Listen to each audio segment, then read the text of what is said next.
Subscribe to our channel and never miss an update.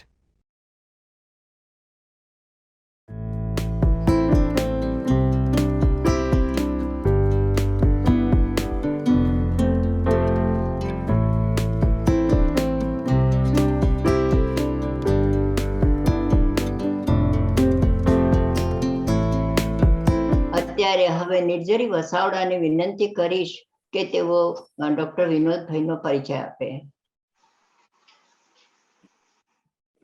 નમસ્કાર વિનોદભાઈ. ગુજરાતી સાહિત્ય ફોરમના આભાસી કાર્યક્રમમાં આપનું હાર્દક ભર્યું સ્વાગત કરું છું. મિત્રો, કહેવાય છે ને કે મળતો નથી દરજ્જો સાધના વિના. તો એવા જ એક શબ્દોના સાધક જેમણે ભાષાને વહાલ કરી શબ્દોના સૌંદર્યને કવિતા, નવલકથા તથા નાટકમાં ઢાળી આપણને સૌને મોહી લીધા છે. આપ શ્રી શબ્દોને બચાવી, શબ્દો પરની હકુમત રાખી પોતાની અંદર રહેલી ભાષાને કવિતા રૂપે પ્રગટાવી. મિત્રો, આજે આપણે એમને સાંભળશું તો એમના અવાજમાં જેટલું ભાષાનું વજન અનુભવશો એના કરતા એમની અંદર રહેલા અવાજને વધુ ઊંચાઈએ અનુભવશો. એનું એક કારણ હોઈ શકે. શૈશવકાળથી બે પ્રકારના ભાષા સંસ્કાર મળ્યા. પિતૃપક્ષે વેદપાઠી બ્રાહ્મણ પરંપરાનો અને માતૃપક્ષે તળપદી કાઠિયાવાડી લહેકાનો ખજાનો. વળી ભણતર બાળ મંદિરથી BA, MA, PhD સુધીનું માતૃભાષા ગુજરાતીમાં કરી આપ શ્રી વ્યવસાયે પણ ગુજરાતી ભાષાના પ્રોફેસર તરીકે મહારાજા કૃષ્ણસિંહજી ભાવનગર યુનિવર્સિટીમાં જોડાયા. સાથે સાથે ગુજરાતી વિભાગના HOD રહ્યા. ત્યારબાદ પોતાની આગવી કુશળતા અને જ્ઞાનના પ્રભાવ સાથે આર્ટ્સ ફેકલ્ટીના ડીન અને વાઇસ ચાન્સેલર તરીકે નિયુક્ત થયા. એક ગુજરાતી સાહિત્યકાર અને કવિ તરીકે આપે 40થી વધુ પુસ્તકો આપ્યા છે, જેમાં આપની કૃતિઓ કવિતા સંગ્રહ, નવલકથા તથા વિવેચનો રૂપે પ્રકાશિત થયા છે. આપ શ્રીની કવિતાના શબ્દોમાં સંગીત સમાયેલું હોવાથી અનેક સંગીતકારો સુંદર સ્વરાંકન રજૂ કરી શક્યા. કવિતાનો મુખ્ય ભાવ ગ્રામીણ સ્ત્રીઓના સંવેદનાને દર્શાવી સામાન્ય માનસપટ પર સુંદર કૃતિઓની સ્મૃતિને હજી સુધી જાળવી રાખી છે. 1984માં સૌ પ્રથમ આપ કાવ્ય સંગ્રહ પરંતુ લઈને આવ્યા અને પછી તો દર 2-3 વર્ષના અંતરાલમાં શિખંડી, તુંડીલ તુંડિકા, ઝાલર વાગે જૂઠડી પણ આપ્યા. હાલમાં 2018માં જ સૈરંદ્રી પ્રબંધ કાવ્ય આપ્યું, જેમાં દ્રૌપદીના અજ્ઞાતવાસ દરમિયાનની મનોવ્યથા અદ્વિતીય રૂપે દર્શાવી છે. ગુજરાતી ભાષાના આ પ્રબંધ કાવ્ય ક્લાસિકલ ડાન્સ ડ્રામા તરીકે આંતરરાષ્ટ્રીય ક્ષેત્રે સ્થાન પામેલ છે. સાહિત્ય ક્ષેત્રે આટલા પ્રસરેલા વિદ્વાન કવિને નામાંકિત એવોર્ડ્સ પ્રાપ્ત થયા જ હોય અને એ નિસંદેહ છે. આપને 1984 થી લઈ 2021 સુધી અગણિત ઉચ્ચતમ એવોર્ડ્સ પ્રાપ્ત થયા છે. આપ શ્રીને દેશ વિદેશમાં એક સુપ્રસિદ્ધ કવિ વિવેચક તરીકે આમંત્રિત કરી ગુજરાતી સમુદાય ગૌરવ અનુભવે છે. તો આવો એક સહજ અને ઉત્તમ સારસ્વત વક્તાને આપણે આવકારીએ, કવિ શ્રી વિનોદ જોશીને. આભાર. નિર્જરીબેન નમસ્કાર. એ સૌ શ્રોતાઓ, પ્રેક્ષકો સાંભળી જોઈ રહ્યા છે એ સૌને પણ નમસ્કાર. ભાવનગરમાં બેઠો છું અને વિશ્વના અનેક છેડે જો અત્યારે જોઈ સાંભળી રહ્યા છે એ સૌની સાથે સંવાદ રચી રહ્યો છું. નિર્જરીબેને એમ કહ્યું કે આ આભાસી મંચ છે. સાહિત્ય, કલા એનું ગોત્ર આમ જુઓ તો આભાસનું જ છે અને આભાસમાંથી આપણે આકૃતિ રચવાની દિશામાં પ્રયાસ કરવાનો હોય છે. દરેક કલાકાર, ચિત્રકાર હોય, સંગીતકાર હોય, નર્તક હોય કે સાહિત્યકાર હોય, પોતાના માધ્યમથી હંમેશા એ આ આભાસને વાસ્તવમાં મૂકવાનો પ્રયાસ કરે છે અને એ રીતે વ્યક્ત થાય છે. મને બહુ જ આનંદ છે કે આપ સૌએ મને તમારા સૌની સાથે જોડાવાનું નિમિત્ત પૂરું પાડ્યું અને એ દ્વારા ગુજરાતી ભાષાની કવિતા, એ કવિતાના ભાવ અને એ કવિતાની ભાષાના વૈભવ વિશે તમારી પાસે હું કિંચિત વાત કરી શકીશ. ગુજરાતી ભાષા બોલનાર આપણે સૌથી મોટા આશ્ચર્યની વાત એ છે, જન્મતા ભાષા લઈને આવ્યા નથી, એટલે કે કોઈ ભાષા લઈને આવ્યા નથી, એટલે કે કેવળ ભાવ લઈને આવ્યા છે. સૃષ્ટિ પરનું આપણું આગમન એ ભાવને લઈને થયેલું છે. ભાષા તો આગંતુક છે, એ તો પછીથી પ્રવેશી છે આપણામાં અને અન્યોમાં. એ રીતે કહું તો ભાષા પછીની મૂડી છે. મેં મને આપી, મેં બીજાને આપી, બીજાએ ત્રીજાને આપી અને એમ એનું વિસ્તરણ થતું ગયું. ભાષાની સૌથી મોટી તકલીફ એ છે, તમારી ભાષા જેની સાથે તમે વાત કરી રહ્યા હો એની ભાષા સાથે જોડાય નહીં અથવા તો એને સમજાય નહીં, નકામી બની જાય છે.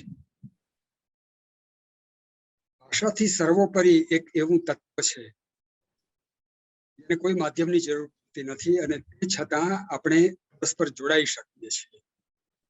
એ માધ્યમ છે ભાવ. મારી પીડા તમારી પીડા બની શકે, મારો હર્ષ બની શકે અને એ રીતે આપણે સૌ કોઈ માધ્યમ વિના બીજા પાસે પહોંચી શકીએ. આપણી પાસે આ બે ભાવ અને ભાષા એવા ક્ષેત્ર છે. એક તરફ આપણી નૈસર્ગિક એવી ઉપલબ્ધિ ભાવની અને બીજી તરફ આપણે કેળવેલી એવી ઉપલબ્ધિ અને આપણે કલાની સામગ્રી કહીએ છીએ. ગાયક હોઉં તો મારે સારેગમપધનિસાની શિસ્ત પાળવી પડે. તો હું અભિનયકાર હોઉં તો મારે શૃંગાર, કરુણ, વીર, રૌદ્ર, હાસ્ય, ભયાનક, અદ્ભુત, શાંત આ બધા રસ વિશે જાગૃત રહેવું પડે. હું સ્થપતિ હોઉં તો મારે ધરતી પરની ઇમારત કેવી હોઈ શકે એની કલ્પના કરવી પડે. પણ બધું જ સાહિત્યકાર છું, હું સર્જક છું, એટલે મારે મારી ભાષામાં કરવું પડે છે. એટલે આપણી પાસે ભાષા નામનો એક એવો વૈભવ છે જે આપણને એમાંથી સાહિત્ય નામની એક કલાની દિશામાં દોરી જાય છે. બીજી વાત, આપણામાંથી જે કોઈ કવિ ન હોય, સાહિત્યકાર ન હોય, બધા પણ ભાષા બોલે છે, ભાષાનો ઉપયોગ કરે છે. એનો અર્થ એ થયો કે તમે સર્જક ન હો, એટલે કે સાહિત્ય સર્જક ન હો તો પણ તમે ભાષા સાથે કામ પાડો છો. આમાંથી જ ત્રીજી વાત એ પણ નીકળે કે સાહિત્ય સાથે કામ પાડતો શબ્દ અને વ્યવહારમાં કામ પાડતો શબ્દ એ બંને જુદા છે. વ્યવહાર સાથે બધા ભાષાનું કામ પાડે છે, પણ બધા સાહિત્ય સર્જક નથી બની શકતા, બધા કવિતા નથી કરી શકતા. આ કંઈક જુદું બને છે. એ શું બને છે, કેવી રીતે બને છે, જરા એ દિશાને આપણે ખોલવી પડે. ચાલો મેં 2-3 સ્થાપનાઓ મારી આટલી વાતમાં મારા સૌની સમક્ષ કરી. એટલું આમાં એવું હોય છે કે જે આપણે ક્યારેય વિચાર્યું નથી હોતું, પહેલી જ વાર વિચારતા હોઈએ છીએ. ભાષા જન્મજાત નથી, ઉપાર્જિત છે. એવું બધા નથી વિચારતા. આપણને ભાષાની કોઈ પસંદગી નથી આપવામાં આવી, આપણને ખબર નહોતી ત્યારે આપણને ભાષા શીખવી દેવાઈ છે. હવે આપણામાંથી કેટલાક સર્જક થયા, કેટલાક નાટ્યકાર થયા, કેટલાક કવિ થયા, કેટલાક નવલકથાકાર થયા. તો હવે એમને મળેલી આ ભાષા પોતાના ઘરમાંથી, પોતાના પરિસરમાંથી, પોતાના નગરમાંથી, પોતાના સંપર્કોમાંથી એમને જે ભાષા મળી, એ ભાષાને એમણે સર્જક ભાષા કેવી રીતે બનાવી, સર્જક ભાષા એ શું છે, વ્યવહારની ભાષા અને સર્જક ભાષા એ શું છે, થોડી વાત એના વિશે હું કરી લઉં અને પછી આપણે ગુજરાતી કવિતાના સંદર્ભમાં આ આખી વાતની જે સ્થાપના કરી છે એને મૂલવીએ. એમ કહું, હું કોઈ વાક્ય બોલું અને એનો અર્થ ને સમજાઈ જાય, એ વાક્ય સાર્થક થયું ગણાય. એમ બોલું કે અંધારું થયું, એનો અર્થ તમે એમ કરો કે પ્રકાશ ચાલ્યો ગયો, એ વાક્ય તમારા માટે સાર્થક થઈ ગયું, એનો અર્થ તમને મળ્યો. એ જ બે શબ્દ એના મૃત્યુના સંદર્ભમાં જો હું બોલું, અંધારું થઈ ગયું, તો ત્યાં અંધારું થઈ જવાનો અર્થ બદલાયો, જુદો થયો. એના પરથી આપણને ખબર પડે છે કે વ્યવહારમાં ભાષાના આપણે એવા ઉપયોગ કરીએ છીએ કે જેના અર્થ ખરેખર આપણે કરીએ છીએ એ સિવાયના હોય છે. ભાષા બહુ છટકનું માધ્યમ છે, છેતરામણું છે, શિક્ષા કરે એવું છે, એમને પજવે એવું છે. અને ઘણીવાર એટલે જ એવું બને છે કે તમે બોલો કંઈક, સાંભળનારને સમજાય કંઈક. હવે કવિતા કરીએ છીએ એમાં તો એવી જ વાત કરે છે જેના સીધા અર્થ તો નીકળતા જ નથી. રાવજી પટેલની કવિતા છે, જાણીતી, સૌએ સાંભળી જ હશે. મારી આંખે કંકુના સૂરજ આથમ્યા, મારી વેલ શંગારો વીરા શગને સંકોરો, રે અજવાળા પહેરીને ઉભા શ્વાસ. સાંભળીએ ત્યારે ગમે તો છે, પછી અર્થ કરવા બેસીએ ત્યારે મૂંઝારો થાય છે. અરે એવું થાય છે કે સૂરજ એ પણ કંકુના સૂરજ અને એ પણ ક્ષિતિજના બદલે આંખોમાં આથમે, કઈ સમજાયું નહીં. મારે એક સ્પષ્ટતા કરવી છે. કવિતાના અર્થ જો કરવા બેસું તો તુંડે તુંડે મતિર ભિન્ના, દરેકને માટે એના અર્થ અલગ અલગ હશે, અલગ અલગ હોઈ શકે. કવિતામાંથી જે પામવાનું છે તે અર્થની પેલે પાર રહેલું છે. વળી એક બીજો કોયડો, અર્થની પેલે પાર એ શું, ત્યાં કેવી રીતે જવાય, ત્યાં છલાંગ કેવી રીતે મરાય. નાનકડો દાખલો આપીએ. કોઈ આપણી સામે સ્મિત કરે છે, આપણને ખ્યાલ આવે છે એને આપણે ગમીએ છીએ. કોઈ આપણી સામે લાલ આંખ કરે છે તો આપણને ખબર પડે છે કે એ ક્રોધ કરે છે. વગર કહે જો આ સમજાતું હોય, એનો અર્થ એ છે કે ભાવ ભાષા વગર આપણને પ્રતીતિ કરાવી દે છે. એટલે ખરેખર તો કવિતાને સમજવાની હોતી નથી, કવિતાને પામવાની હોય છે. કવિતાનો અર્થ કરવાનો હોતો નથી, અર્થની પેલે પાર રહેલા કવિતાના સૌંદર્યને એટલે કે ભાવને પામવાનો હોય છે. કવિતાનું ખરું સૌંદર્ય એનો ભાવ પામવામાં રહેલું છે. આખી વાત મારે પ્રારંભે કરવી હતી, મેં કરી. હવે આ આટલી ભૂમિકા ગુજરાતી કવિતાના સંદર્ભમાં મારે લાવીને મૂકવી છે. અત્યારે બેઠો છું ભાવનગરમાં, અત્યારે લગભગ 9:30 થવા આવ્યા છે, 9:21 જેવું થયું છે. બહાર આકાશ ગોરંભાયું છે, વાદળાઓનો ગડગડાટ થઈ રહ્યો છે. વીજળી ચમકી રહી છે, અવાજ મને સંભળાય છે. આવો અવાજ કોઈ પ્રેમીને જ્યારે સંભળાતો હોય અને એની પ્રિયતમા જ્યારે સન્મુખ ન હોય એવે વખતે એનામાં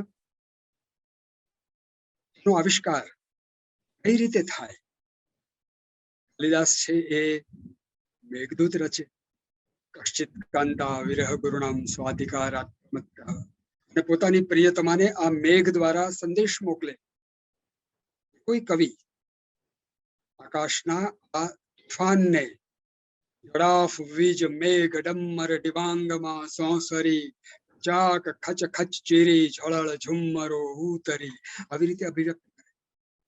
એક બાજુ આ પ્રપાત છે અને બીજી બાજુ પ્રણય છે.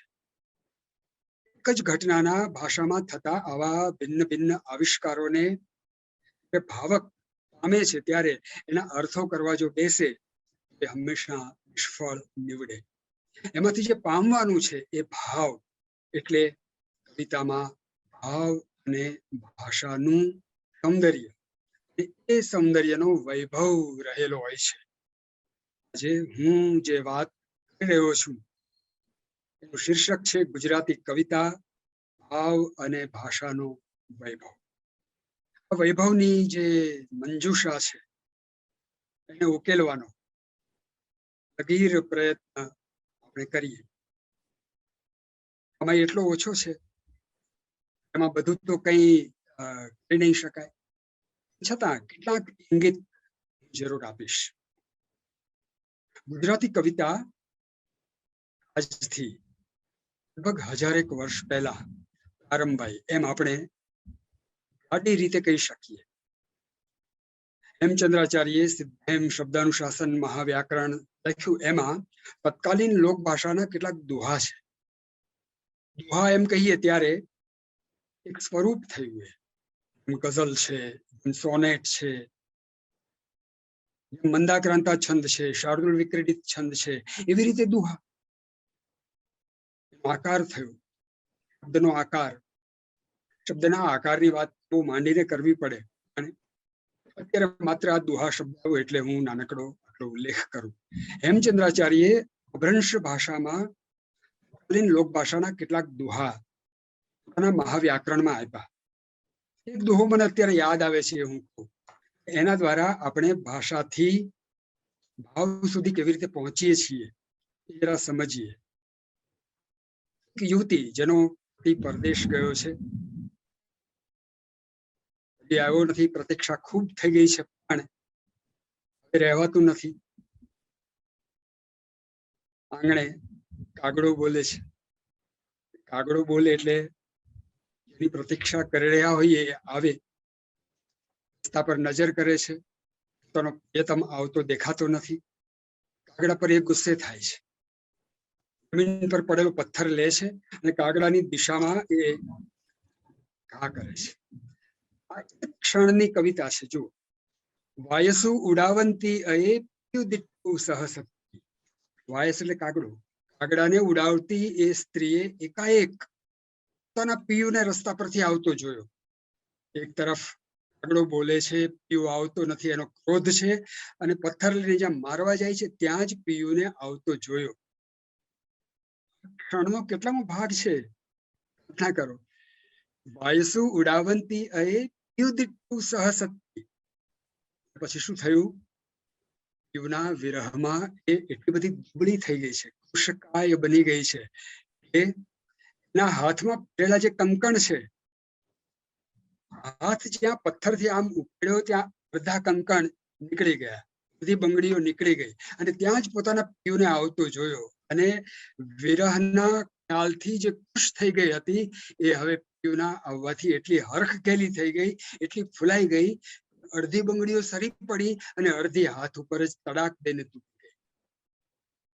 આ એક તરફ વિરહનો, બીજી તરફ મિલનનો એવો ક્ષણાર્ધનો ભાવ કેવી રીતે વ્યક્ત થયો, તો ભાષામાં જ વ્યક્ત થયો છે. અને યુવતીનો જે મનોભાવ છે વિરહનો અને મિલનનો, એનો ક્ષણના એક નાજુકમાં નાજુક સાથે કવિએ ચમત્કાર પૂર્વક હિસાબ આપ્યો છે. આ છે ગુજરાતી કવિતા, આ છે ગુજરાતી કવિતાનો પ્રારંભ એમ આપણે કહીએ. ત્યારથી આજ સુધીના તો અનેક સ્તરે ગુજરાતી ભાષા વિલસતી અનેક મુકામો પસાર કરતી આજની ઘડી સુધી આવી છે. 14મી સદીમાં આપણને વસંત વિલાસ જેવું કાવ્ય મળ્યું. પ્રથમી સરસઈ સમરીશું રચીશું વસંત વિલાસું, વીણી ધરી કરી દાહિણી વાહિણી હંસલી જાસુ. એનું વાહન હંસનું છે અને જેના હાથમાં વીણા ધારણ કરેલી છે એવા સરસ્વતીને હું પ્રાર્થના કરું છું. આમ કરીને એ રચનાનું નિર્વહન કરે છે. આમાં આપણને કઈ ખબર ન પડે, માનો કે તો પણ વીણી ધરી કરી દાહિણી, આમાં આવતું જે સંગીત છે, શ્રુતિ સંગીત, કવિતાનો શબ્દ કેવળ શબ્દાર્થમાં જ જો પુરાયેલો રહેતો હોત, એ સીમિત હોત, પણ એક શબ્દ સાથે એનું એક સંગીત શ્રુતિને અનુભવાય છે. નવ કંજ લોચન કંજ મુખ કર કંજ પદ કંજારુણમ, આમાં આવતો જે ધ્વનિ છે એ આપણને આકર્ષે છે. આ શ્રુતિનું સૌંદર્ય છે, એનો વૈભવ આપણે આ રીતે પામીએ છીએ. નરસિંહ મહેતાએ સીધી સાદી ભાષામાં, અરે તો સીધી સાદી આટલી નહીં હોય, કેળવાતી લોક ભાષામાં એ કેવી બની ગઈ, એમાં કેવી ઉત્તમ કવિતા સિદ્ધ થઈ. હોળી રે ભરવાડણ હરીને વેચવાને હાલી રે. હરીને વેચવા જાય, આ વિચાર જ કેટલો બધો મતકૃતિ વાળો છે. હરીને એ પણ વેચવા, એ પણ એના મૂલ કરવા માટે, સસ્તો મોંઘો એવી રીતે કરવા માટે, એ પણ પાછો કેવી રીતે કે શેરીએ શેરીએ સાદ પડે છે કોઈને લેવા મુરારી રે. અને એક વસ્તુ હોય એવી રીતે ભોળી ભરવાડણ, આ એક ભોળી નામનું વિશેષણ આખા અર્થને ભાવમાં ખેંચી જાય છે. જુઓ કે વિકર્મ અને કહે છે ભોળપણ, આ નિરામયતા, કોઈ પ્રકારની નિસ્વાર્થની ભૂમિકા જ નહીં એવી નિસ્વાર્થતા, નિર્મમતા ભોળપણ છે. ભોળી રે ભરવાડણ હરીને વેચવાને હાલી રે. એ પાછી મટુકીમાં મૂકીને,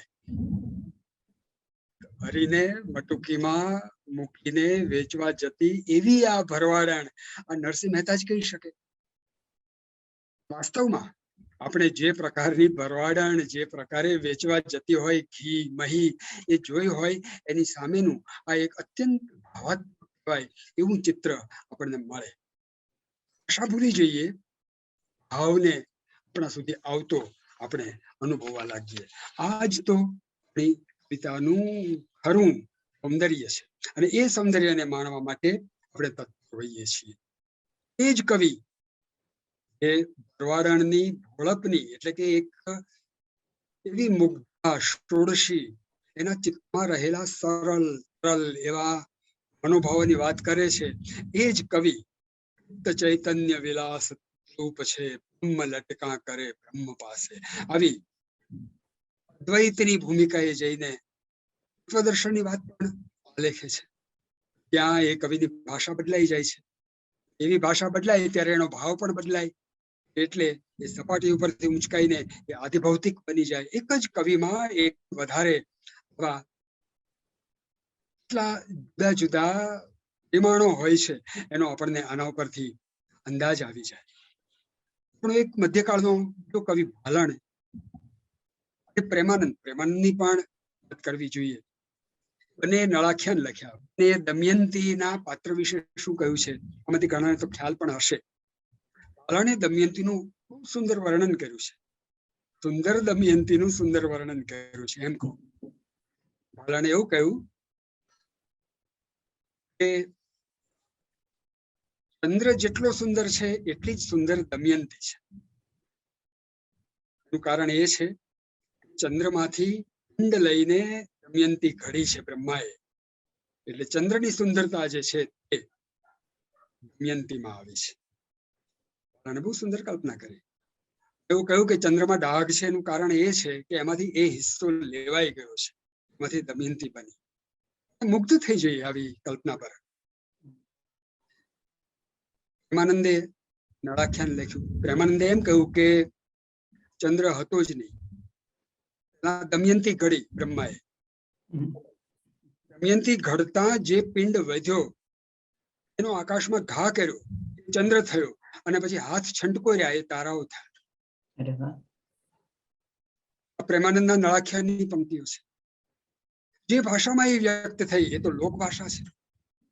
એમાં પ્રગટ થતી જે ઉર્મી છે, ભાવ છે, એનું જે માધુર્ય છે, એનું જે વૈભવ છે, એ આપણને મોહે છે. તો લાગેલ ડુંગર મેં કોને રાણાજી હવે કેમ કરીએ. ડુંગરમાં લાગેલો દવ બોલવાય નહીં. આ ડુંગર એટલે કયો ને એમાં લાગેલો દવ એટલે કયો? જે કૃષ્ણ પ્રાપ્તિની જે દખના છે, એની જે અભિલાષા છે, એની જે તીવ્રતા છે, એને વ્યક્ત કરવા માટે ડુંગરમાં લાગેલા દવની કલ્પના મીરાબાઈએ કરી. બધા કોઈ યુનિવર્સિટીઓમાં ગયેલા કવિઓ નથી. શાળા કોલેજનું શિક્ષણ જેમને મળ્યું હોય સર્જકો નથી. શામળ થયો 18મી સદીમાં, પદ્ય વાર્તાઓ લખી. અમે શ્રોતાઓ બેઠા હોય ને પોતે વાર્તા કહેતો હોય, એવી એવી કલ્પનાઓ એને કરી કે જેમાં આપણે તર્ક કામે લગાડીએ, આપણી બુદ્ધિ કામે લગાડીએ તો આપણને એમ થાય કે આવું તો ક્યાં હોતા હશે. કરીસુંડ સરીખડા અંગુલી મગની શિંગ. મોહના નામની એક વાર્તામાં મોહનાનું વર્ણન કરે છે. એના હાથ કેવા છે? હાથણીની સૂંઢ જેવા. આંગળીઓ કેવી છે? મગની શીંગ જેવી. આવી કલ્પના કરીએ તો આપણને એમ થાય કે એનો હાથ કેટલો વિરૂપ હશે, વિચિત્ર હશે.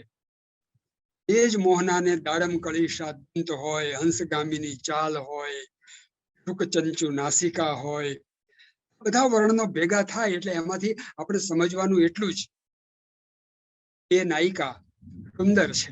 સુંદરતાના પરિમાણો પછી આપણે ભાષાની સાથે કઈ કામ પાડતા નથી, એના વાંધા લેતા નથી, એનું ઓડિટ આપણે કરતા નથી. ભાવકમાં હંમેશા ભાવનની એક મુગ્ધતા હોય. રચના એને મોહી લે. રચનામાં એક એવો સકંજો હોય જે તમને છટકવા ન દે. એ ભૂરકી હોય, મોહિની હોય. એકવાર તમને બરાબર એના વશમાં કરી લે, તમે બહાર ન નીકળી શકો. રામની ગોપી એવું કહે છે કૃષ્ણને, મુજને અડતા, હું તને અડવા નહીં દઉં, તું મને અડીશ નહીં, મારો સ્પર્શ નહીં કરીશ. શા માટે?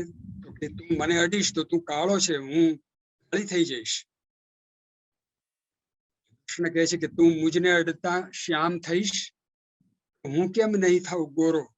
ફરી મળતા રંગ અદલા બદલી, મુજ મોરો મુજ તોરો. એક વાર ને બદલે 2 વાર મળવા માટેની એમાંથી કૃષ્ણ શોધી કાઢે છે. આપણે તો કૃષ્ણની આ શક્તિ ઉપર ખુશ થઈ જઈએ છીએ. એની પાછળ રહેલો જે ભાવ છે, ગોપી અને કૃષ્ણ વચ્ચે રહેલો જે અનુરાગ છે, એની પ્રતીતિ આપણું સૂક્ષ્મ ચિત્ત કરવા લાગે છે. બાળકને સુવડાવતી માં હાલરડું ગાય છે, ઉચકો હાંકે છે, એને બાળકને કઈ ખબર નથી કે આ હલરડામાં આવતા જે શબ્દો છે, સોનાનું પારણું ને હીરની દોરી, ને આ સોનાનું પારણું ખરેખર નથી, આ દોરી એ હીરની દોરી નથી. બાળક એવું સમજતું નથી, ખરેખર આવું કઈ હોતું પણ નથી. અને છતાં બાળક સૂઈ જાય છે, બાળક પર એની અસર થાય છે. એનું કારણ એમાં રહેલો જે ભાવ છે એ છે, એક શબ્દાતીત છે, ભાષાને ઓળંગી જનારો એવો એ ભાવ છે. એક કવિ, જે સર્જક આપણને ભાષા બોલાવી દે, આ ભાવના વૈભવ સુધી આકર્ષી જાય, ખેંચી જાય, કવિની કવિતા એ કાળજયી બની શકે, લાંબા સમય સુધી ટીકી શકે. નહીં તો બને શું? દલપતરામની એક કવિતાની 4 પંક્તિઓ મને યાદ આવે છે. શરણાઈ વાળાની કવિતા છે. એક શરણાઈ વાળો 7 વર્ષ લગી શીખી, રાગ રાગણી વગાડવામાં વખણાણો છે. શરણાઈ વાદક છે. શું વિચારે છે? એકને જ જાચું એવી ટેક છેક રાખી એક શેઠને રીઝાવી મોજ લેવાને મંડાણું છે. એમ થયું કે આ બધાની પાસે જઈને શરણાઈ ગાળવી ને થોડા થોડા પૈસા લેવા એના કરતા ધનવાન શેઠ પાસે જાઉં, એને જ શરણાઈ સંભળાવું, એની પાસેથી જ વધારે ધન મેળવું. એક શરણાઈ વાળો 7 વર્ષ સુધી શીખી રાગ રાગણી વગાડવામાં વખણાણો છે. એકને જ જાચું એવી ટેક છેક રાખી એક શેઠને રીઝાવી મોજ લેવાને મંડાણો છે. પછી બોલ્યો તે કંજૂસ શેઠ, ગાયક ન લાયક, ફોગટ ફૂલાણો છે. બોલું છે તે બોલ્યું, તેમાં કરી તે શી કારીગરી, સાંભેલું વગાડે હું જાણું કે તું શાણો. આવકની સ્થિતિ ઘણી વાર આવી હોય, એ સમજી ન શકે ત્યારે કલાની કદર ન શકે. એક શેઠે એમ કહી દીધું કે આ તો બોલું છે એટલે વાગે છે. એને કઈ શહેનાઈ વાદનમાં રસ ન પડ્યો. એની કંજુસાઈ જે હતી એ જ એમાંથી બહાર આવી. એ છે આટલું કહેવાનું કે ભાષા અને ભાવ એ બંનેની પ્રતીતિ કરવા માટેની આપણી ગરજ હોવી જોઈએ, આપણી તત્પરતા હોવી જોઈએ. પિતા પાસે આપણે એવા ધૈર્યથી, એક એવી નિરામયતાથી, એવી એક પ્રકાતિત છતાં ભાવ સંપૂર્ણ એવી સ્થિતિને આત્મસાત કરીને જતા હોઈએ તો એ કવિતા આપોઆપ આપણામાં ખુલે, ખીલે, ઉગડે, વિકસે.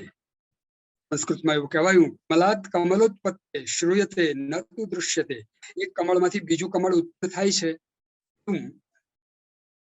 સાંભળ્યું છે, જોયું નથી.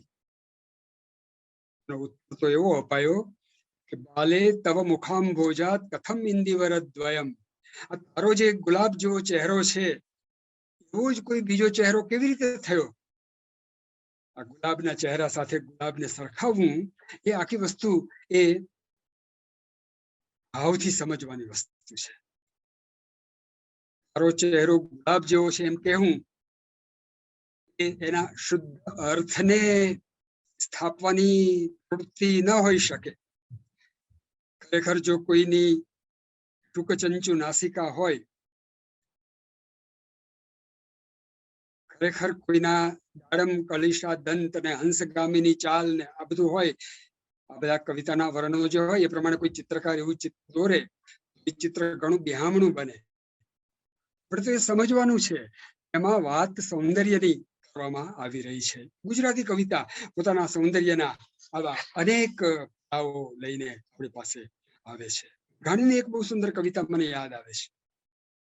શિવાજીનું હાલરડું માં એ પંક્તિઓ છે, આજ માતા તોડે ચૂમ્યું રે, બાળા ઝીલજો બેવડ ગાલ.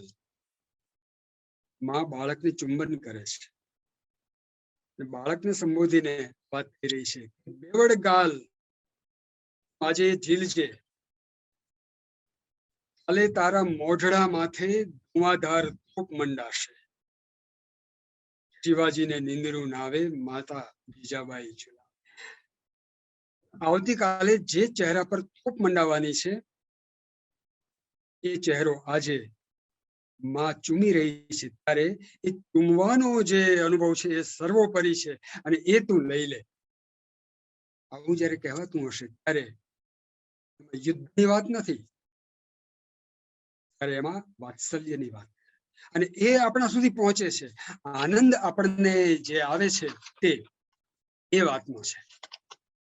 આપણી ભાષાની એવી અનેક ઉત્તમ કવિતાઓ જેના ભાવ મધુને પિતા પિતા ક્યારેય ધરાઈએ જ નહીં. વાત કરીને એક કવિતા યાદ આવી, મીઠા મધુ ને મીઠા મેહુલા રે લોલ, એથી મીઠી તે મોરી માતે, જનનીની જોડ સખી નહીં જડે રે. આમાં મીઠું શબ્દ 3 વાર આવ્યો, મીઠા મધુ. આપણે અર્થ પાસે જ અટકીએ અત્યારે. મધ મીઠું છે, એક અર્થ. આગળ વધીએ, મીઠા મેહુલા, વરસાદ મીઠો છે. હા, આપણે જે મધ મીઠું છે એવો જે અર્થ કર્યો એવો અર્થ નહીં કરી શકીએ. જો ભાષા આપણને છેતરી ગઈ. મીઠા મધુ ત્યાં સુધી બરાબર હતી, મધ મીઠું છે. હવે વાત આવી મીઠા મેહુલા. મેહુલો તો કઈ આપણે ચાખતા નથી, એ ગમે છે. હવે જો ત્યાં અર્થ બદલાઈ ગયો, મીઠા મેહુલા. આગળ જઈએ, એથી મીઠી તે મોરી માત છે.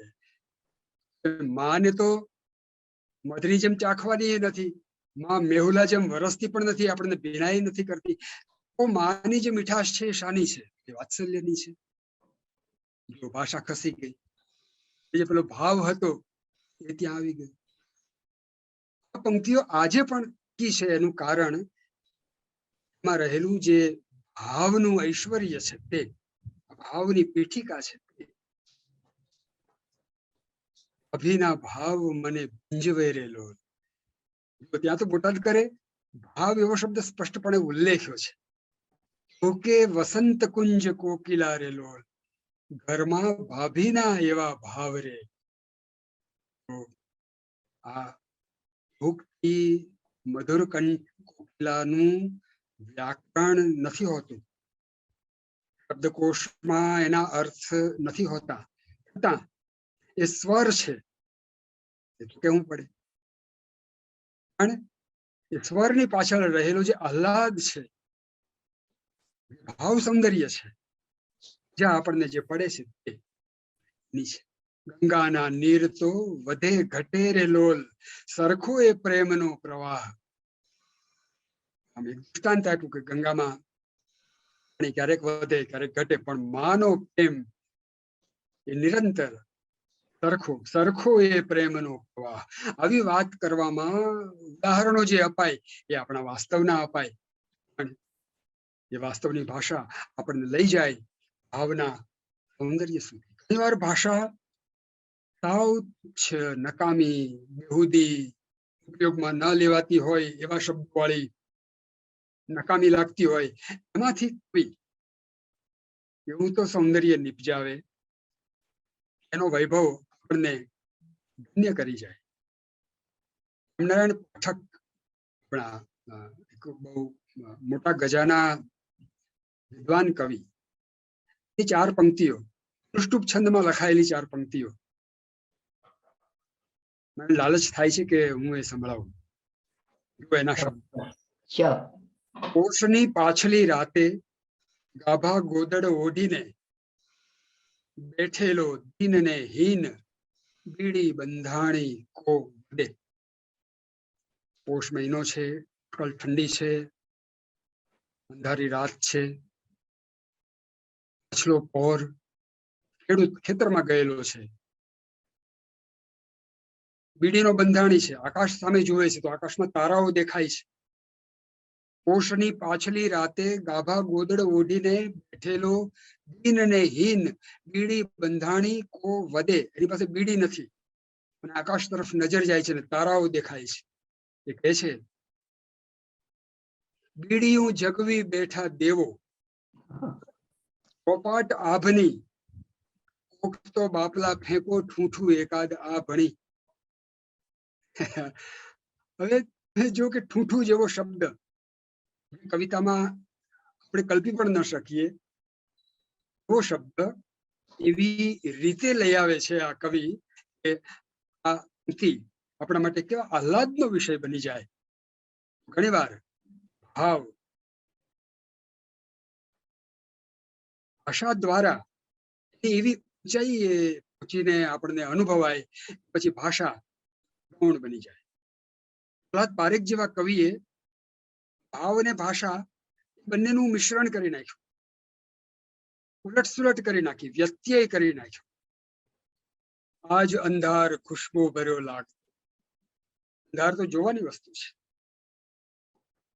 ને વળી સુગંધ હોય. અંધારું સૂંઘી જુઓ. આજ અંધાર ખુશ્બુ ભર્યો લાગતો, આજ સૌરભ ભરી રાત સારી, આજ આ શાલની મંજરી ઝરી ઝરી, ઉમરતી પાથરી દે પથારી. આજ આકાશથી તારલા માહીથી ત્યાંથી કોઈ સુગંધ આવી રહી છે. જ્યોત પ્રકાશ એની જે આપણને અનુભવાતી ભીંસ છે, એ ભીંસમાં અનુભવાતો જે આહ્લાદ છે, એ રાત્રિનું આખું એ સુંદર ચિત્રણ એ જો કે ભાષાની પીલે પાર રહેલા સત્યને આપણી સામે ઉઘાડી આપે છે. તો એવી વાત થઈ, આપણે વ્યવહારમાં જે કહેતા હોઈએ અને જે અર્થો નીકળતા હોઈએ એના કરતા સાવ જુદા અર્થો. તે છતાં આપણે એને નકારી ન શકીએ, આપણને ગમે. સુધા ભરી તારક પ્યાલીઓને આકાશ થાળે લઈ રાત આવે. રાત આવી રહી છે. કેવી રીતે આવી રહી છે? સુધા ભરી તારક પ્યાલીઓને, તારાઓ જે છે નાની નાની પ્યાલીઓ છે, એ પ્યાલીઓમાં અમૃત ભરેલું છે. આકાશ જે છે આખો થાળ છે ને એમાં એ પ્યાલીઓ ભરેલી છે, અને એને લઈને રાત આવી રહી છે. જો કે આ રાત્રિનું જે આગમન છે, તમે રાત્રિની કલ્પના કરો, કેવી વિરાટ રાત્રિ હશે આ. સુધા ભરી તારક પ્યાલીઓને આકાશ થાળે લઈ રાત આવે. આપણું કામ ના કરે, આપણા અર્થો સાંકડા પડે, આપણને કેવળ ભાવની જ અનુભૂતિ થાય. નાનાલાલે કહ્યું, વિરાટનો હિંડોળો ઝાકમ ઝોળ, કે આભને મોભે બાંધ્યા દોર. આખી પૃથ્વી છે એ એક હિંચકો છે, હિંડોળો છે, વિરાટ એવો હિંડોળો. એના ઉપર આપણે બધા બેઠા છીએ, અને એના દોર ક્યાં બાંધેલા છે? નાક ઉપર. અને એ આખો ઝૂલી રહ્યો છે. આપણે બેઠા જ છીએ પણ ઝૂલી રહ્યા છીએ. આવડી મોટી વાત. આ ત્રિલોકના હિંડોળાની વાત ભાષા દ્વારા કવિએ કરી, શબ્દ દ્વારા કવિએ કરી. ઇદમ અંધમ તમમ કૃત્સ્નમ જાયેત ભુવન ત્રયમ. આ ત્રણેય ભુવન અંધકારમય બની જાય. યદિ શબ્દ હ્યયમ જ્યોતિરાસંસારમ ન દીપ્યતે. જો શબ્દરૂપી દીવો આ સંસારને જ્વાળતો ન હોય તો ત્રણેય ભુવન અંધકારમય બની જાય, એવું શાસ્ત્રકારોએ કહ્યું. બીજું કે નાના લાલે એનો કેવો સરસ વિનિયોગ કર્યો. વિરાટનો હિંડોળો છે. આપણા નરસિંહે બ્રહ્મ લટકા કરે બ્રહ્મ પાસે, બહુ જે કહ્યું, એનો પણ એ જ અર્થ થાય છે. એક બ્રહ્મ એ આપણને દેખાય છે, તે એક બ્રહ્મ એટલે આપણે સ્વયં. અને હજી આપણે આ બહારના જગતને ઇનકારી દઈએ, એક આપણું, એક આપણી અંદર રહેલું બ્રહ્મ, અને આપણે જ ઓળખીએ છીએ. એના સત્યની પ્રતીતિ આપણને જ છે. આપણા માધવ રામાનુજ કહે છે, આસપાસે તોય કેટલા જોજન દૂરનો આપણો વાસ. એમ કે ગગન સાવ અડોઅડ હોય ડેટાનો વાસ. ઘણી વાર એવું લાગે કે સાવ પાસે બેઠા છીએ, યોજનોનું અંતર છે. ઘણી વાર એવું લાગે કે યોજનોનું અંતર હોય, જાણે હૃદયસ્થ હોય, આપણે અંદર જ કશુંક સમાયેલું હોય, એવી આપણને પ્રતીતિ થાય. આ શું છે? ભાવ જગત છે. એ ભાવ જગતને ઉકેલી આપવા માટે કવિનો શબ્દ કામે લાગે છે. કવિનો શબ્દ એ જ્યોતિ છે, શબ્દાખ્ય જ્યોતિ પ્રકાશો એવું કહેવાયું. તો આ શબ્દાતીત, એનું વર્ણન ન થઈ શકે, અવ્યાખ્યેય, એનું વ્યાકરણ ન હોય, જેના પ્રમેય ન રચી શકાય. એક યુગલ, એક નર્તકી અને એનો પતિ જે વગાડે છે, એ બંને રાજા પાસે ગયા. વીણા વાદક અને નર્તકી પતિ પત્ની છે, બંને રાજા પાસે ગયા. મળે એવી આશાએ ગયા હશે ને. સુંદરમની કવિતા છે. રાજાના દરબારમાં રસિકડી મેં બીન છેડી. મેં વીણા વગાડી. એનો પતિ કે છે, રાજાના દરબારમાં રસિકડી મેં બીન છેડી, અને તારા ઠમકારથી સકળના ચોરી લીધા ચિત્તને. મેં વીણાવાદન કર્યું, નૃત્ય કર્યું. રાજા ત્યાં હરખ્યો, સભા ખુશ થઈ. માગી લ્યો ચાહસો, જે જોઈએ તે માગો. બંને આપને થંભિયા, નવ કશું સૂઝ્યું જ શું માગવું. ને પાછા હસી આપણે મન ભરી ગાયા બજાવ્યા કર્યું. કોઈ એના લેખા જોખા નહીં. બસ રાજા હરખ્યો, સભા ખુશ થઈ. ઇતર કોઈ પ્રમાણ એ કલાનું હોઈ શકે નહીં. એટલે કવિતાને પામવા માટે કવિતાના અર્થો સુધી પહોંચવું એટલે અર્ધે પહોંચવું. એ અર્થોને ઓળંગીને જ્યારે ભાવ સુધી પહોંચીએ ત્યારે કવિતાને એમાં ગણાવીએ, ત્યારે એને સર્વ સંપન્ન એવા રૂપે પ્રાપ્ત કરી ગણાય. મુકુંદ દવેનું એક કાવ્ય મારે ભણવામાં આવતું, આમાંથી ઘણાને શું હશે, યાદ પણ હશે. જૂનું ઘર ખાલી કરતા. પોતાનું ઘર ખાલી કરીને બીજા ઘરે રહેવા જાય છે. 10 વર્ષ રહ્યા છે આ ઘરમાં ને હવે બીજા ઘરમાં જાય છે. વસ્તુવાના સામગ્રી આ બધું લેવાનું છે, એ લેવા લાગે છે. કવિ છે એ બહુ જાજુ વસાયું નહીં હોય. એક લારી મગાવી ને એમાં બધું ભરવા લાગ્યા. ફોસ્યું સૌ ફરી ફરી અને હાથ લાગ્યું એ ખસ્સું. જૂનું જાડું ટૂથબ્રશ વળી લક્ષ સાબુની ગોટી, ફૂટી શીશી, ટીનનું ડબલું, બાલદી, કુખ કાણી, ફૂટ્યા ચશ્મા, એક બટન ને ટાંકણી, સોય દોરો, બધું લઈ લીધું, લારીમાં નાખી દીધું. નામનું પટિયું જે બહાર લટકતું હતું એ પણ લઈ લીધું, એ પણ મૂકી દીધું. મૂકી ઊંધું સુપરત કરી લારી કીધી વિદાય. લારી ગઈ સામાન લઈને. હવે કવિ અને કવિ પત્ની બહાર નીકળ્યા. ઉભા છેલ્લી નજર કરીને જોઈ લેવા જ જોયું. હવે તમે જો, કવિએ હમણાં વસ્તુઓનું વર્ણન કર્યું. કેવી કેવી વસ્તુઓ, તુચ્છ, તકલાદી, નકામી, વાહિયાત એવી વસ્તુઓ, એ બધી પણ લઈ લીધી, એક પણ ચૂક્યા નહીં.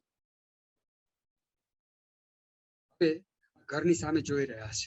જો કે કવિ આ વસ્તુમાંથી ભાવ તરફ આપણને કેવી રીતે લઈ જાય છે. છેલ્લી નજર કરીને જોઈ લેવા જ ત્યાં વિતાવ્યો પ્રથમ દસકો મુગ્ધ દાંપત્ય કેરો, ને જ્યાંથી રે ક્ષણ હૃદયે અગ્નિને અંક સોંપ્યો. આજ ઘરમાં પુત્ર જન્મ થયો, એ પુત્રનું અવસાન થયું, એને અગ્નિને સોંપી દેવો પડ્યો. એકાએક કોઈ અવાજ સંભળાયો, જાણે એવી ભ્રાંતિ થઈ. કોલેથી જે નીકળી સહસા ઉઠતો બોલી, જાણે શું અવાજ સંભળાયો? આ બાપુ ના કશું ભૂલ્યા, એક ભૂલ્યા મને કે. હવે અહીંયા ભાવની ઊંચાઈ. પછી શું થયું? ઊંચી તીણી સજલ દ્રગમાં કાચ કેરી કણિકા, ઉપાડેલા ઉપર શા લોહ કેરા મણિકા. આંખોમાં જાણે કાચની ખૂંચી હોય એવી વેદનાનો અનુભવ થયો. અને અહીંથી આ નવા ઘરે પ્રયાણ કરવા માટે ઉપાડેલા જે પગ હતા એના ઉપર લોહ કેરા મણિકા જાણે મુકાઈ ગયા અને અહીંથી મુચકાયા નહીં.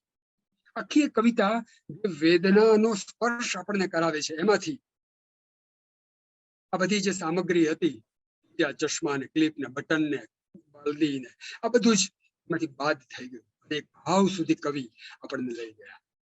મારી આખી વાત કવિતાના સંદર્ભમાં છે, કવિતામાં પ્રયોજાતી ભાષાના સંદર્ભમાં છે, અને એ ભાષાને પાછળ રાખી દઈને આપણને અનુભવાતા ભાવના સંદર્ભમાં છે. એટલે 2-3 બીજા ઉદાહરણ આપી અને મારી વાત હું ટૂંકમાં હવે પૂરી કરીશ. કારણ કે મને તો એક પછી એક કવિતા, કાવ્ય પંક્તિઓ, આ ભાવ અને ભાષાનું સૌંદર્ય જાણે પોતાના સકંજામાં લઈ રહ્યું છે અને વાત કર્યા જ કરું એવું થયા કરે છે. પણ સમયને બરાબર ધ્યાને રાખી અને 5-7 મિનિટમાં હું મારી વાત ટોપી લઉં. એક લોકગીત છે, સવા બશેરનું મારું દાતરડું લોલ, ઘડું ઓલા લાલીએ લુહાર, મુજા વાલમજી હવે નહીં જાઉં વીડવા ડવારેલું. એવા ખેતરમાં કામ કરનારા પતિ પત્ની છે અને એમની વચ્ચે જે મીઠું સંભાષણ થાય છે એની વાત છે. સવા બશેરનું દાતરડું, એવું તેવું નહીં, ઉટકવામાં ભાર લાગે એવું. અને પોતાનો જે પતિ છે એને કહે છે કે હું આ બધા કામ કરું છું. રેણો લાવે છે રોજ પાવલી રે લોલ, હું રે લાવું છું રૂપિયો દોઢ, મુજા વાલમજી લોલ. પોતે પોતાના પતિ કરતા વધુ કમાય છે, આમ કરીને એની સામે પોતાને પુરસ્કારે છે. બીજું કે જે આપણે જે નારીવાદી કે સ્ત્રી સમોવડીની કે એ બધાની જે વાતો કરી રહ્યા છીએ આપણા ગીતોમાં, આ બધું કેટલું બધું સ્વાભાવિક રીતે વણાઈ ગયેલું છે અને તે છતાં એમાં ક્યાંય કટુતા નથી, એમાં પ્રેમ છે. એટલે બીજું કે મોરલી તે ચાલી રંગ રૂસણે રે, કોણ મનાવવા જાય રે રંગ મોરલી. આ સામે ગયેલી જે નવોઢા છે એ મનાવવા માટે સસરો જાય ને જેઠ જાય ને પિયર જાય. નહીં, હું એનાથી બોલાવેલી પાછી નહીં વળું. પછી પ્રેણો જાય અને પ્રેણો એને લઈને પ્રેણાની વાળી હું તો વળું રે. અને પછી એમાં હોવે આવા બધા ઉદ્ગારો આવે. એને કોઈ ભાષા જ નથી. જો કે જયારે આપણી પાસે અર્થઘટનો જતા રહે ત્યારે ઉદ્ગારો જ બચે છે. આ સિદ્ધાંતને લઈને જો વિચારીએ ને તો પણ ભાષા નકામી થઈ જાય. ઉદ્ગારો ત્યારે જ થાય છે જ્યારે આપણી પાસે ભાષાને વ્યક્ત કરવાની પરિસ્થિતિ નથી રહેતી. આપણે ચીસ પાડીએ છીએ એ ઉદ્ગાર છે. આપણે વર્ણન નથી કરી શકતા ત્યારે ચીસ પાડીએ છીએ. બધી જ આપણી અભિવ્યક્તિઓ ભાષા વિહોણી અભિવ્યક્તિઓ છે. સરવાળે તો આપણે ભાષા વિહોણા થવાનું હોય છે. આપણે જે પરિસ્થિતિમાં આ જગત પર આવ્યા છીએ એ પરિસ્થિતિ તરફ જવા માટેનો આપણો આ રસ્તો છે અને એ રસ્તો કવિતા દ્વારા, કલા દ્વારા આપણને કલાકાર, સર્જક એ સંપડાવે છે. અને એ જેને નથી સાંપડતો એ માધ્યમોમાં અટવાયા કરે છે. એની ગૂંચોમાં, એની બધી ફિતુરીમાં પોતાને રોકી દે છે અને પછી ત્યાં જવું હોય છે ત્યાં એ જઈ શકતા નથી. અને એટલે એમને નભ ઝૂક્યું તે કાનજી ને ચાંદની તે રાધારે, આ સરોવર જલ તે પોયણી ને આ સરોવર જલ તે કાનજી ને પોયણી રાધારે. એના અર્થ સમજાતા નથી. જલ ભીંજેલી જોબનવંતી લથપથ ધરતી, ચોમાસું ચાલી રહ્યું છે. અંગ અંગથી ટકે છે કઈ રૂપ મનોહર ને તડકાનો ટ્વાલ ધોળો ફરી રહ્યો છે ધીમે ધીમે. બપોરે માવઠું આવીને જતું રહે, શ્રાવણના સરવડા જેમ જતા રહે એમ. ને તડકાનો ટ્વાલ ધોળો ફરી રહ્યો છે ધીમે ધીમે. એવી રીતે યથા રાધિકા યમુના જળમાં રૂપ ટપકતા પારસ દેહે સ્નાન કરીને વસન ફેરવે ધીમે ધીમે. તમે જુઓ કે ક્યાં પેલો તડકો, ક્યાં એ આ બધી લીલાશ પર ફરી રહ્યો હોય અને ક્યાં આ બાજુ રાધિકા સ્નાન કરતી હોય અને પોતાનું ટીલ લૂછતી હોય. આ બધી જ વસ્તુઓને સાથે જોડીને એમાંથી સૌંદર્ય રચવું અને એનો વૈભવ આપણને સંપડાવવું એ કામ કવિતા કરે છે. આપણી ભાષા, ગુજરાતી ભાષા, આ મહાન ભાષા આપણને સંપડાવે છે. એનો એક ગુજરાતી તરીકે આપણને આનંદ આવે. મેષ ન આંજું રામ. શું કામ મેષ આંજવીશ? સુંદર દેખાવા માટે, પણ હું નહીં આંજી શકું. મેષ ન આંજું રામ, કારણ કે નથી આંખમાં. નયન ભરાયો શ્યામ, લેશ જગા નહીં હાય સખીરી, નયન ભરાયો શ્યામ, મેષ ન આંજું રામ. અહીંયા રામ એટલે રામ સીતાના પતિ એ રામ નથી. એ રામ, અરે રામ, એ રામ અહીંયા છે. તરત આપણને પુરુષવાળા રામ નીકળી જાય છે અને કૃષ્ણ પ્રેમી એવી રાધિકા કૃષ્ણનો નિર્દેશ કરે છે. એનો અર્થ, એનું સૌંદર્ય એ સાંભળે છે. એક ઉદાહરણ આવી રીતે 3 ફૂટ આવ્યા જ કરે. સમય આપણને રોકે છે.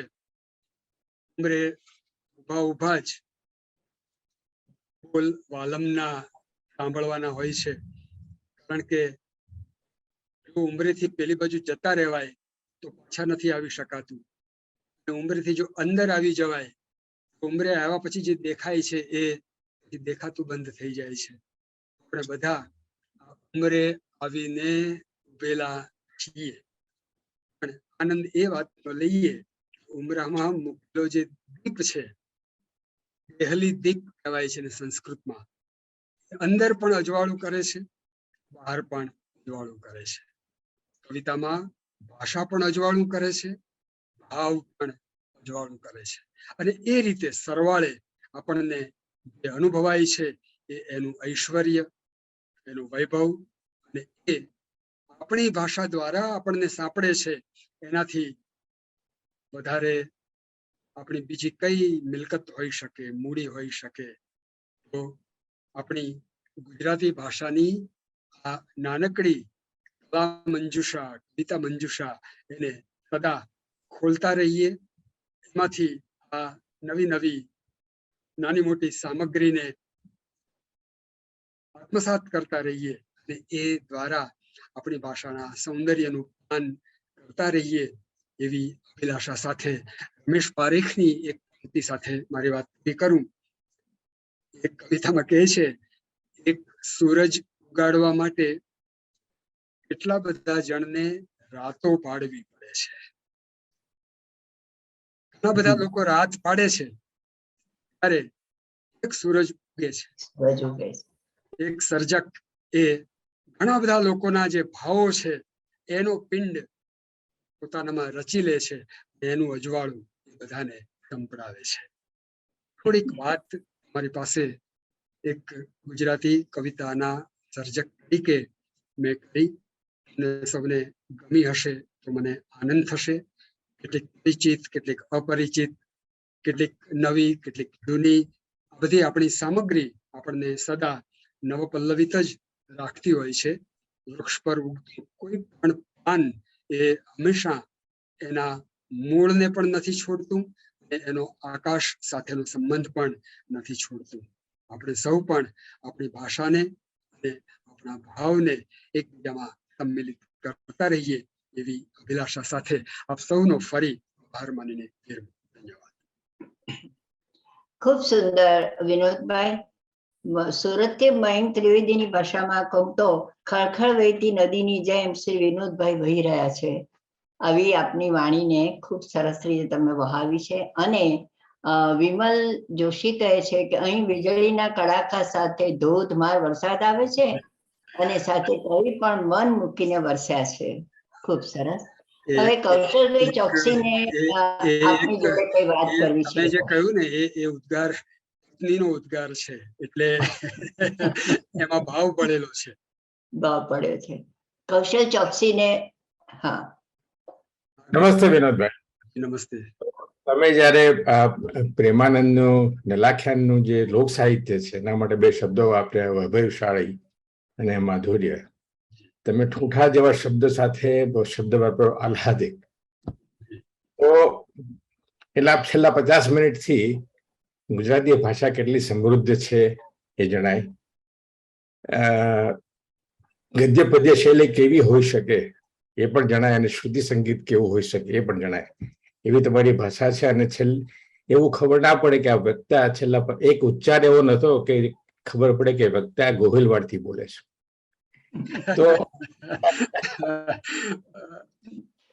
તો મારો પ્રશ્ન એ પ્રશ્ન હતા. તો ઘણીવાર આપણે એક દલીલ છે કે જ્યાં સુધી સાધ્ય હોય સુધી સાધનની શું ચિંતા કરવી. તો ભાષા કેટલી જરૂરી છે કર્ણપ્રિય હોવી, એક પ્રશ્ન એ છે. અને તમે શિક્ષણના ક્ષેત્રે સંકળાયેલા છો આટલા વર્ષથી, તો આપણે આ ભાષાને કર્ણપ્રિય રહે અને સમૃદ્ધિ વધે એમાં આપણે શું કરી શકીએ? તમારો પ્રશ્ન એટલો બધો પાયાનો પ્રશ્ન છે કે મારે આખું ભાષા વિજ્ઞાન ચર્ચવું પડે.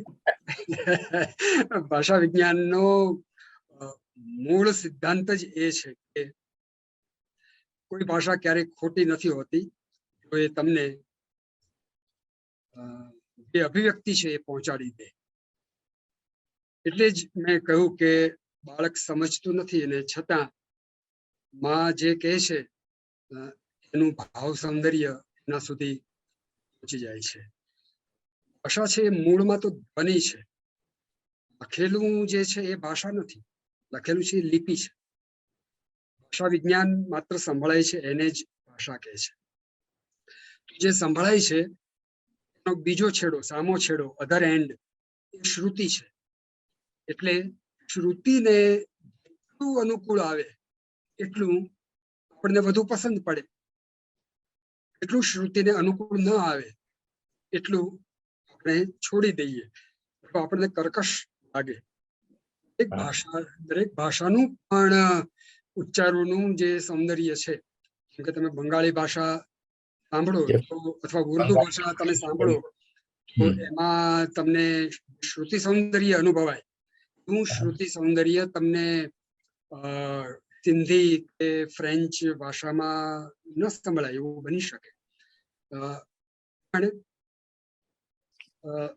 સરવાળે તો એ સંગીત છે, લયમાં છે. એટલા માટે આપણને મોરનો ટહુકો સાંભળવો ગમે છે, કોયલનો ટહુકો સાંભળવો આપણને ગમે છે, કાગડાનો અવાજ સાંભળવો આપણને નથી ગમતો.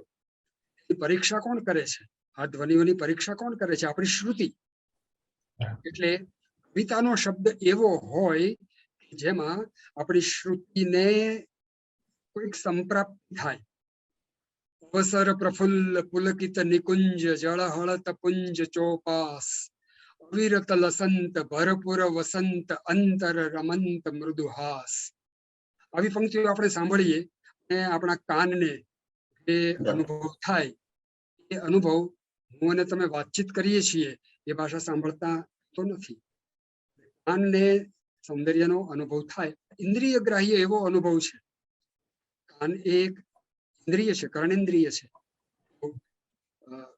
એ સૌંદર્ય કવિતામાં હોવું જરૂરી છે. એ અર્થથી ચડિયાતું છે. અર્થ તો આપણી બુદ્ધિનો વિષય છે.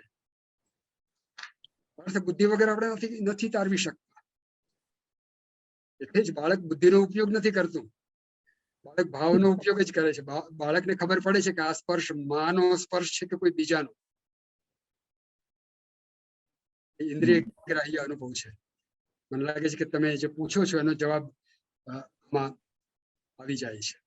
એટલે મને આ પ્રશ્નનો જવાબ ખબર હતી, પણ એ કવિ રીતે તમે જે રીતે જવાબ આપ્યો એ સાંભળો. મારી પરીક્ષા કરી તમે.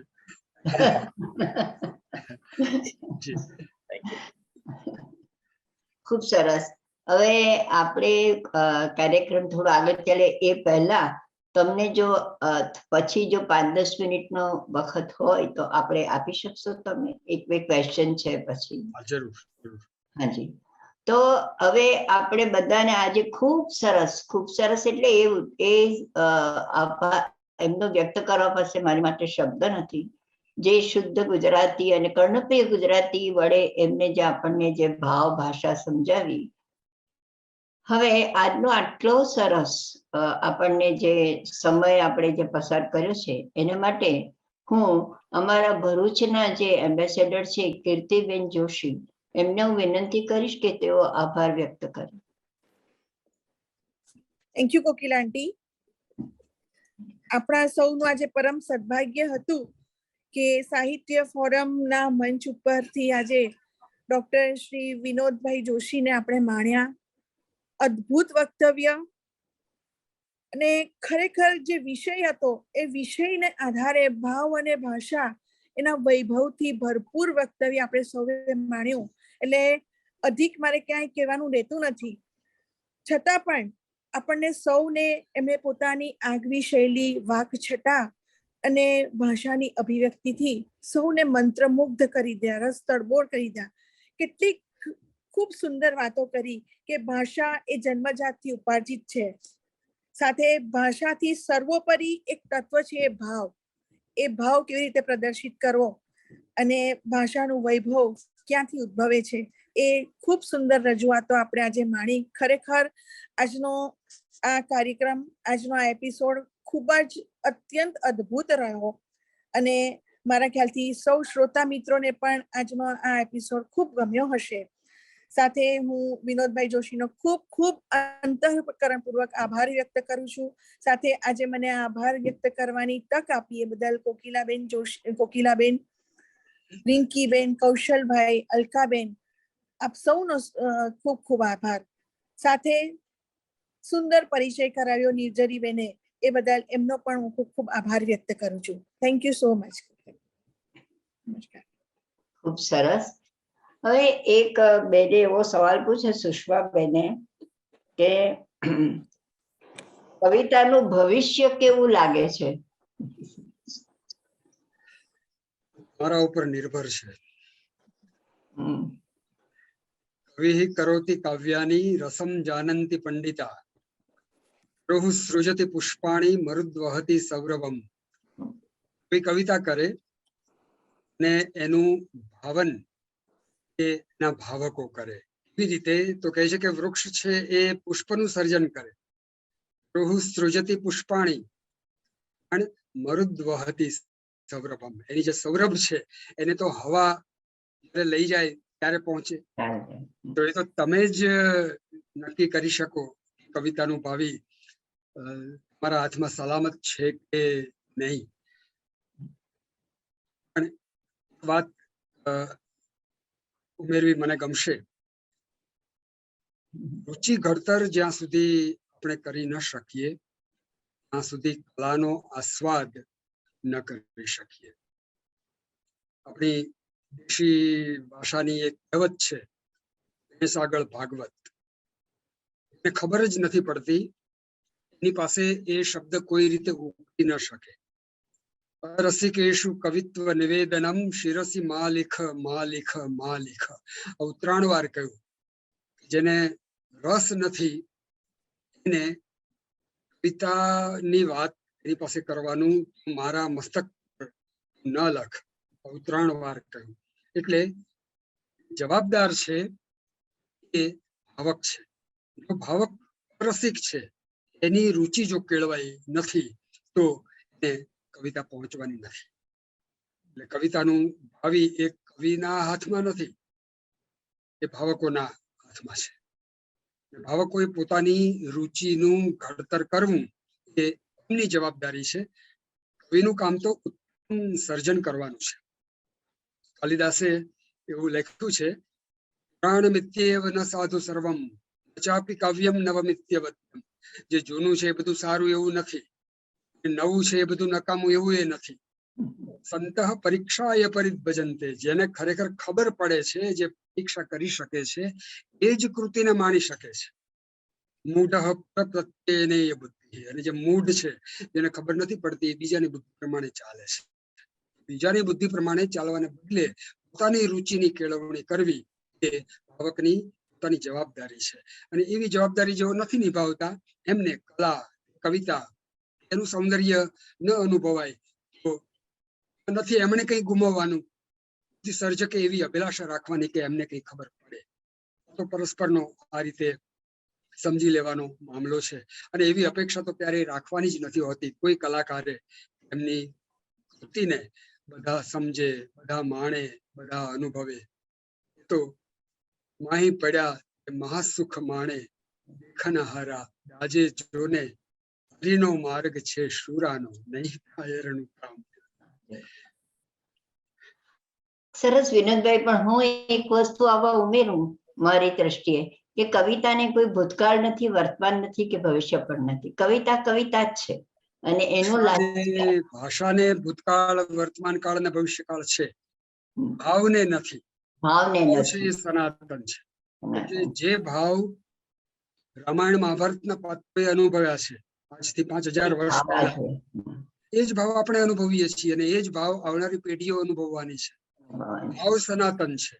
બદલાય છે તે ભાષા, બદલાય છે તે કલ્પનો, ઉપમાનો, રૂપકો, આ બધું બદલાશે.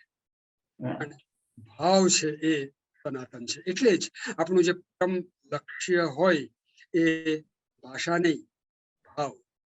પણ એવી ભાષા જે આપણા તત્કાલીન સંદર્ભમાં, સમય સંદર્ભમાં આપણને ભાવ સુધી લઈ જવા માટે સક્ષમ બને.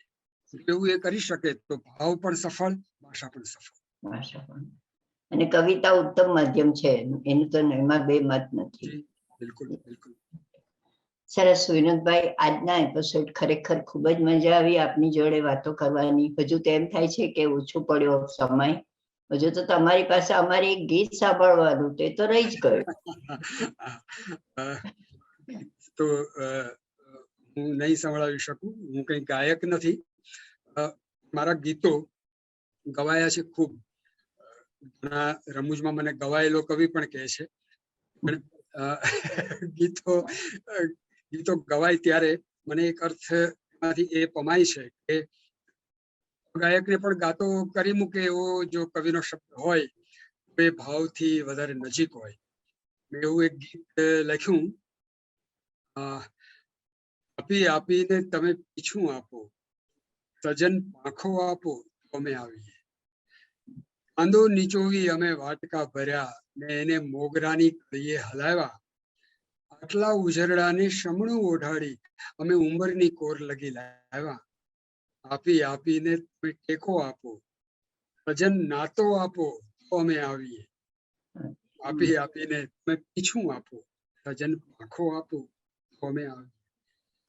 ભાષા, અલય, કલ્પનાઓ, ચાંદો નીચોવવો એ કઈ આમ વ્યવહારુ અર્થમાં, શબ્દકોશના અર્થમાં સંભવિત નથી. કલ્પના સ્વયં આપણને આપણી જે રોજિંદી વાસ્તવિકતાઓ છે એમાંથી ઉંચકીને ક્યાંક કોઈ જગ્યાએ લઈ જાય છે, જ્યાં એ આપણને એક સૌંદર્યનો અનુભવ કરાવે છે. ને એ અનુભવ આપણે કરીએ એટલે આપણને મજા મજા. સૈરંધ્રી વિશેની વાત કરવી, એ સૈરંધ્રીના સંદર્ભ વગર તો નકામી થાય ને. સૈરંધ્રી એ શું છે એની થોડી વાત બધા જાણતા હોય અને હું કરું ત્યારે એ વધારે થાય. એ મારું પ્રબંધ કાવ્ય છે, 7 સર્ગમાં લખાયેલું કાવ્ય છે. દ્રૌપદી અજ્ઞાતવાસ દરમિયાન સૈરંધ્રી બને છે ત્યાં. એ દ્રૌપદીનો જે અજ્ઞાતવાસ છે સૈરંધ્રી રૂપે, તે છે દ્રૌપદી, પણ દ્રૌપદી રૂપે પ્રગટ થઈ શકાતું નથી. સૈરંધ્રી રૂપે 1 વર્ષ દાસી રૂપે રહેવું પડે છે. વિરાટ રાજાની રાણીની દાસી રૂપે રહેવું પડે છે. એ આખી વાતને આપણા વાસ્તવિક સંદર્ભમાં જોવા મૂલવવાનો એમાં પ્રયત્ન છે. આપણે સૌ પણ અજ્ઞાતવાસમાં છીએ. આપણે જે છીએ એ રીતે પ્રગટ નથી થઈ શકતા. અને દ્રૌપદીનો અજ્ઞાતવાસ તો 1 વર્ષનો હતો. અજ્ઞાતવાસ મૃત્યુ પર્યંત છે. આખી વાતને એમાં મૂકી છે. આપણે એવું કરી શકાય કે 6 મહિના પછી આપણે આનો આ સફર પર રાખીએ તો લોકો વાંચી ના આવી શકે. એ બરાબર છે. 7-10 જણા વાંચેલું હોય. તમે જે કહ્યું ને કે જો ખબર જ ના હોય તો તમે વાત કેવી રીતે કરી શકો? એમાં સર્ચ ઓફ આઈડેન્ટિટી ની વાત છે અને લોસ્ટ આઈડેન્ટિટી ની વાત પણ આમાં છેડેથી છે. ગુમાવી દીધેલી ઓળખ અને પોતાની ઓળખની શોધ. જો સૈરંધ્રી છું તો પછી હું કોણ હતી, ને જો હું જે છું એ નથી તો હું અત્યારે આવી શા માટે છું? આ કોયડો માત્ર દ્રૌપદીનો નથી, આપણા બધાનો છે. એટલે આ રચના કૌશલભાઈ કહે છે એમ 6 મહિના પછી જરૂર રાખીએ. એ દરમિયાન થોડી ચર્ચા કરી શકાય એવી ભૂમિકાએથી આપણે એને જરૂર એના વિશે વાત કરીએ. ઓકે.